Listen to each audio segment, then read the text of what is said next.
Good morning, everybody. Welcome to week 9, engineering problem solving. One of our skills that we use quite a bit is mathematics. So I'm going to go over that a little bit.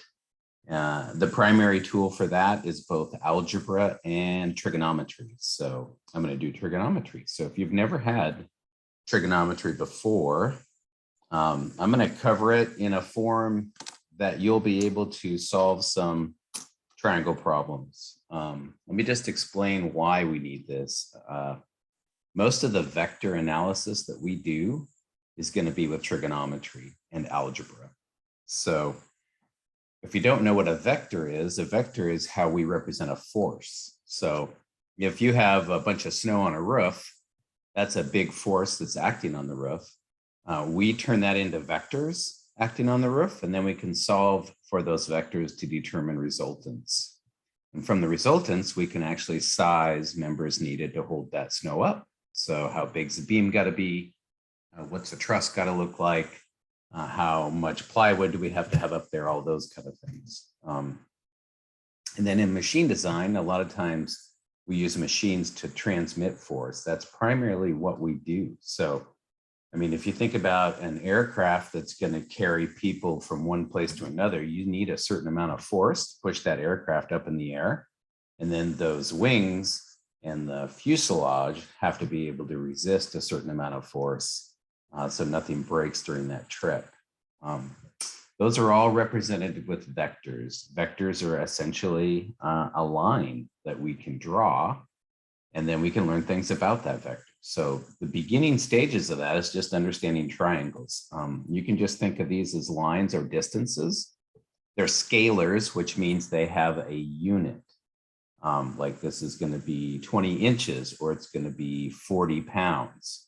Okay, so it can be any kind of a unit, and we can solve for other parts of this triangle knowing at least 2 parts of the triangle. So that's kind of the first thing is we're going to start with right triangles. Here, I'm going to minimize myself a little bit. Oh, before I get going, I just wanted to remind you a little bit about what you should be registering for so you get into your classes. I teach 101, 221, and 116 next term. So that's a lot of me, I know, but 101 and 221 are in person, so that'll be great. 116 I think it's online, but I guess I'd have to check that. 116 is essentially AutoCAD 2. So if you've had GE115, then this is the sequential class for that.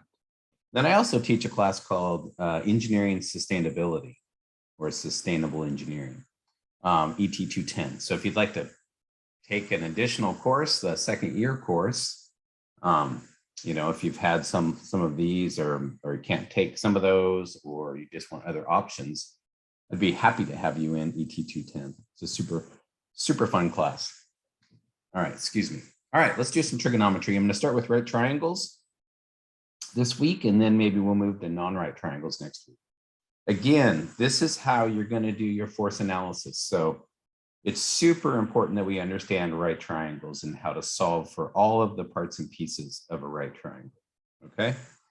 All right, so what you have to know, excuse me, what you have to know is you have to know 2 things about a triangle.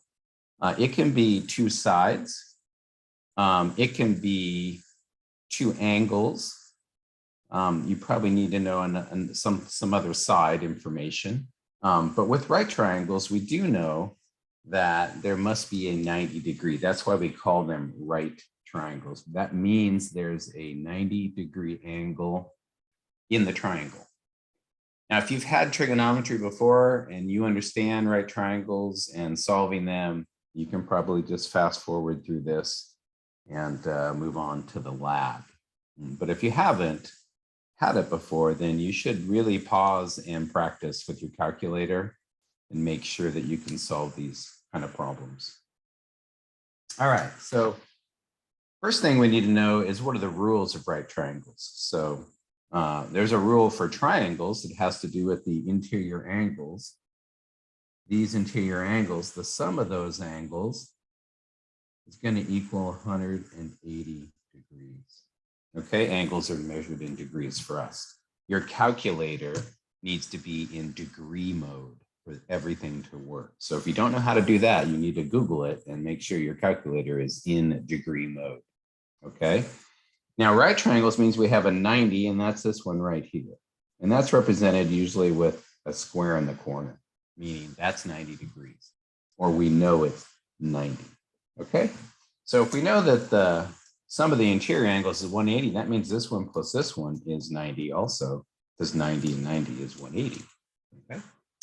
Labeling of a triangle, the sides are lowercase and usually A and B, although they can be X and Y or M and P. They can be anything, right? But the common labeling, if we're going to just label it out, is A, B, and C. And I put a little tail on my C to show that that's lowercase. Okay. Now, the angles are labeled the same way, but they're capitals. And you use the same letter across from the side. So across from this side or opposite of this side is that angle. Okay. So then opposite of B is that angle, B. And then obviously opposite of C is this angle, C. And those are capitals typically. Okay. So whether you use X and Y or whether you use M and P or whatever, I and J, label that triangle out the same way. Okay. And like I said, we got to know two pieces of information other than the 90 degrees. We got to know like a side. So I'm going to give B a side of 40 pounds. Remember that it just needs to be a scalar. It can be inches, feet, pounds, newtons. It can be any kind of scale. Okay. And with that information, now I know one thing other than the 90. So really, I guess we'll know three things. And I'm going to say that A equals 30 degrees. Okay. So that sets up the triangle. And typically what we want to know is everything else about the triangle. Like what is angle B? What is side A? And what is side C? Now side C is also known as the hypotenuse. And I'll just note that as HYP, hypotenuse. The long side of a triangle is called the hypotenuse. Okay. Now, how do I get the rest? I use my tools that I can apply to right triangles. This is one of the tools. Sum of the angles equals 180 degrees. So I can use that right away because I know 90, I know 30. That means this has to be, it would be 180 minus 90, which is 90, minus 30, which is 60. 60 degrees. Okay, so I know angle B is 60 degrees. So this is very handy. You're going to use it a lot, right? Interior angles. And this is true with right triangles and non-right triangles, both. Okay, now how do I get these sides? Because that's all I need left, right, is A and C. Well, this is where we use the trig functions. Now, you might say, well, what's a trig function? Well, it's a mathematical concept that allows us to solve for triangles is what it is. So I'm not going to go into the derivation of the sine, cosine, and tangent functions, but let me tell you what they do. They solve triangles for you if you can apply them correctly. So let's go over those real quick. Some of you have cute little sayings like SOHCAHTOA to remember them. I just have used them for 150 years, so I know them. I know that the sine of an angle, and I'm going to represent an angle with theta, okay? So this is any angle. The sine of this angle is equal to the opposite side over the hypotenuse. So it is very important that you know the angle you're working with. You don't have to know its value, but you have to understand where it is in your triangle. Like sine theta is opposite over hypotenuse. Well, those two things, well, this gets set up by what angle you used, okay? If I use angle A, like sine of A, then it's going to be opposite of A. That would be that, the small a, okay? If I use the sine of 60, sine 60, then it's opposite, that's b, over the hypotenuse, okay? Then we can use our algebra to solve it. All right, let me go through the rest of them real quick. Cosine of any angle, theta, is adjacent over hypotenuse. Now, what's adjacent mean? Well, that means adjacent to the angle, but not the hypotenuse. So if I am at angle A, what is adjacent to A? This and this are adjacent, but we don't use the hypotenuse for adjacent. We would use B, okay? For angle A, this would be opposite, this would be adjacent. For angle B, this would be opposite, this would be adjacent. So I usually do a little arrow like that for adjacent, and a little arrow like this for adjacent. So this is ADJ, this is ADJ. Notice it's different based on what angle you're thinking about. So you really have to position yourself at an angle. And then there's tangent. And tangent is going to be opposite over adjacent. Same kind of thing. You got to know what angle. So if I'm angle A, tangent A, then it's opposite over adjacent.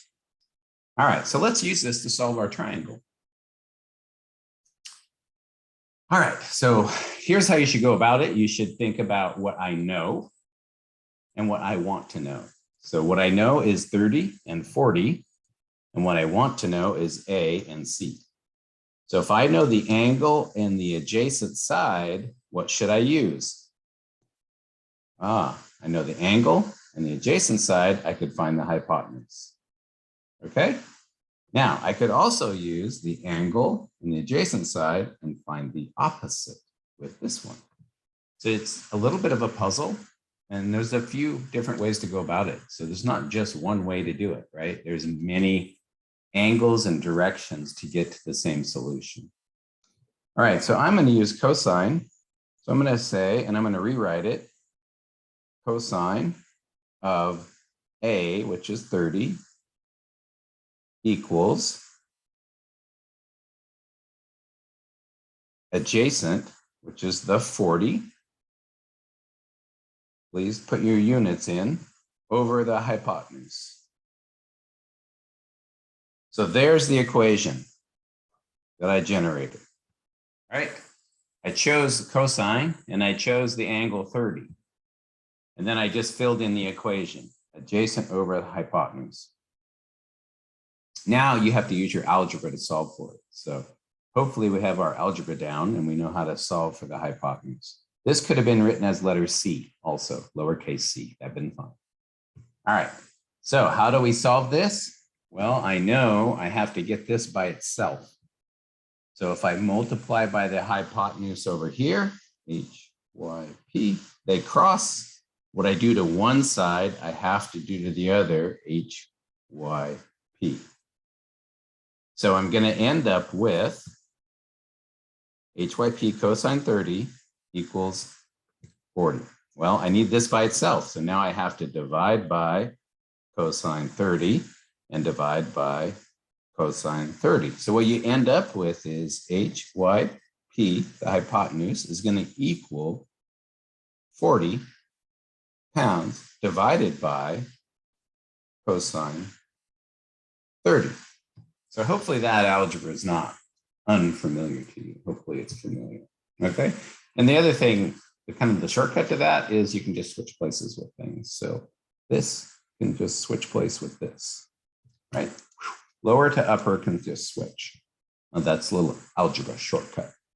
All right, so then how do I put it in my calculator? Unfortunately, I have an HP, so it runs differently, but you do need to make sure that you're in degrees for this to work, okay? And I can show you how it works in a HP. HP uses reverse notation, reverse Polish notation,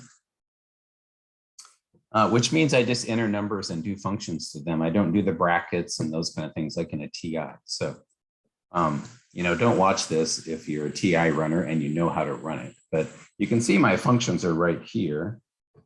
So nice and handy. Yours are also going to be right on a button. Okay. So the way I do this is I do 40 and enter it. So that just stores the 40.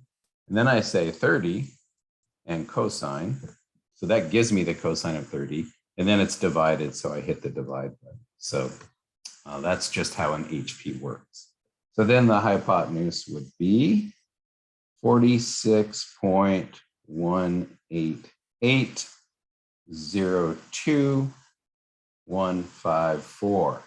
And it's going to be pounds because that's my unit of this 40. Okay. Now let's talk about precision and accuracy.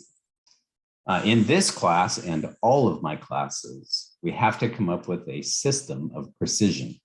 We can't just have numbers like this. There's no way this 46 is accurate that many places. Your calculator gives it to you that way, but that's not the accuracy that we can reflect.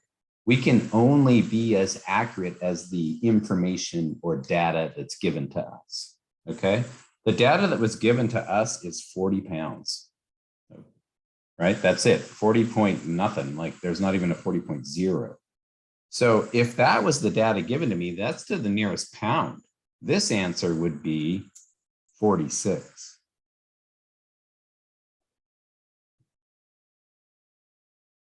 So I can't give you more accuracy than what's given to me, okay?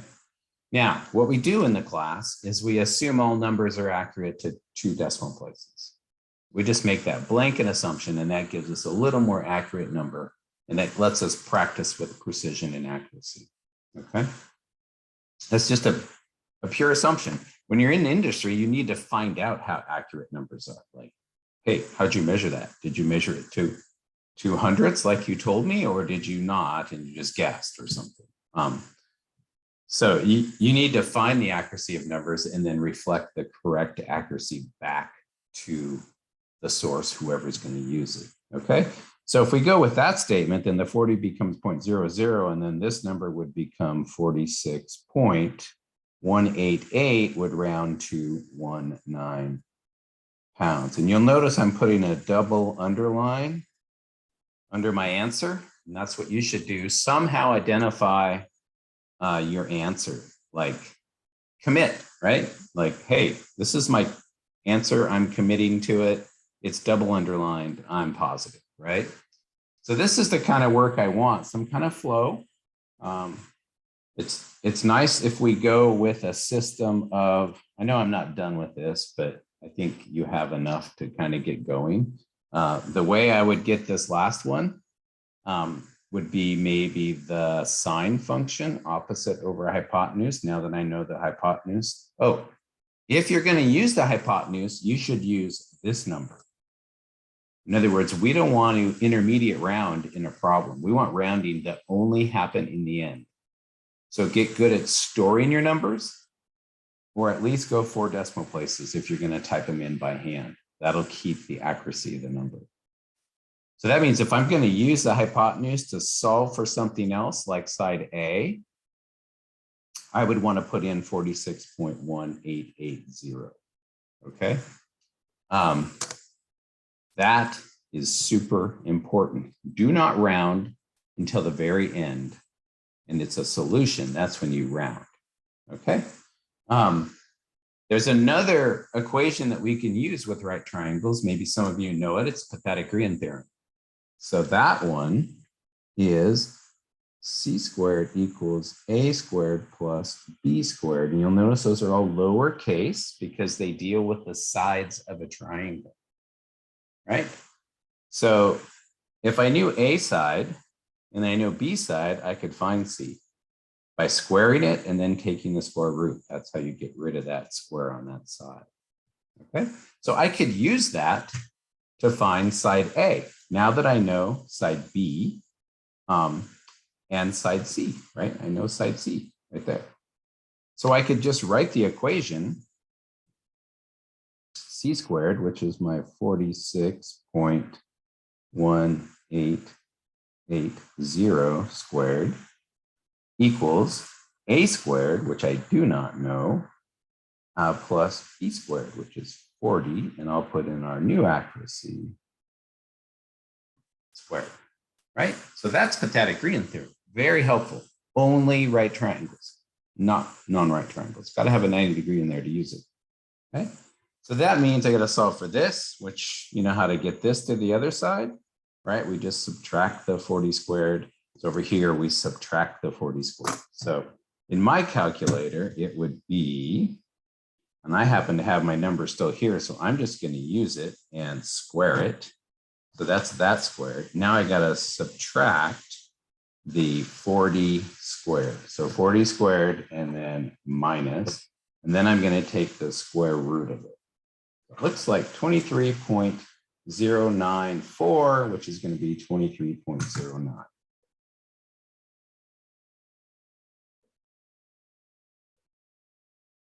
And it's going to be pounds because that's pounds, right? Now, just looking at the triangle, it looks like A is shorter than B, right? Yeah. So B is 40, A is 23. That's always a good check. Make sure things make sense, okay? And you can usually get a feel for that if you draw the triangle or draw the picture graphically accurate. And we've done enough graphics that you should understand what that means. That means in your head, build a scale. If this is here and this is 30, then that's going to be shorter than that. End of story, right? So make your graphics proportionately accurate. You don't have to get a scale out, although this is what I use to draw with, right? So it has, you know, it has an angular scale for me, and a lot of times it has a scale across here. This one doesn't, but my grid paper does. So I can set things up that way. Okay. So on your homework problems, you know, this is the kind of format I'm looking for, a little more organized. So you should have a problem statement. So this is like homework format right here. All right, problem statement. You should have given information, a graphic, theory. So what's theory on this one? Right triangle trigonometry, right? So it's important to me as we get more complicated in our force analysis in the next terms that I understand what theory you're using. If you're using the wrong theory, then I've really messed up somewhere along the way, okay? You need to be using the correct theory and then a good solution. And then solution with EXPLA and ATION. I think that's right, with explanation. So let me explain what that is. When you write your solution, also write what you're doing in words. You don't have to write a paragraph. It can be 3 words. It can be 1 sentence. But write what the process is going, what you're doing. You're solving for the right side, using the sine function to solve for the opposite, using the tangent function to solve for the adjacent. Write little snippets of information explaining your work. This is helpful for me to understand what you're doing, and it's super helpful for you to go back and look at your homework to prepare for exams and quizzes and those kind of things. So little explanations are super valuable. All right, and this solution should flow from top to bottom on the page and also left to right. Okay, kind of like I did here. This isn't absolutely beautiful, but it does flow top to bottom there, and there it kind of flowed down here. But then I put a divider. This is all perfectly fine. I can follow this, okay? I can follow this down, and then I can jump over here and say, oh, did a new thing, headed down, okay? So it's not organized perfectly, but it is top to bottom and left to right. All right. And then the very end, you know, you commit to a solution by double underline. Doesn't have to be 1 problem per page, but I don't want it super tiny. And if you draw a graphic, I want it big. I want it big and huge so you have room to think about it, draw pictures and those kind of things. Okay. All right. Hopefully that's enough to get you started on your trigonometry lab. And we'll go from there. All right. Have a great day.